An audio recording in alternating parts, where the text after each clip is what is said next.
టాలీవుడ్ ప్రముఖ నటి రేణు దేశాయ్ గురించి ప్రత్యేకంగా పరిచయం అక్కర్లేదు. ప్రస్తుతం ఆమె సినిమాల్లో నటించకపోయినా తన సామాజిక సేవా కార్యక్రమాలతో అందరి మన్ననలు అందుకుంటోంది.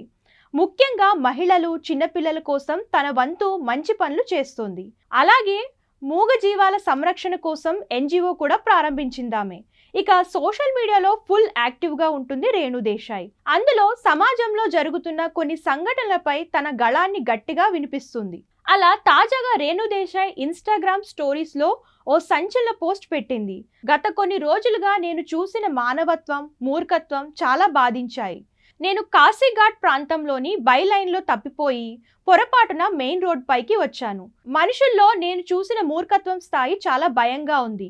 జనాలు ఒకరినొకరు తోసుకుంటూ, లాక్కుంటూ, పెద్దగా అరుస్తూ కనిపించారు. ఎటువంటి సామాజిక స్పృహ లేకుండా రోడ్డుపై పోకిరీల మాదిరిగా స్టూపిడ్ డీజే మ్యూజిక్లు పెట్టి డాన్సులు చేయడాన్ని ఏ దేవుడు సంతోషిస్తాడు? నేను ఏ ఒక్కరినో ఉద్దేశించి ఈ పోస్టులు పెట్టలేదు. అన్ని మతాలకు, వారి సహ మానవుల సభ్యతకు అంతరాయం కలిగించే అన్ని దేవుళ్లకు భయపడే వ్యక్తులకు నా పోస్ట్ వర్తిస్తుంది. నిజంగా మనుషులు తమ వివేకాన్ని, విచక్షణను కోల్పోయినట్లు అనిపిస్తోంది.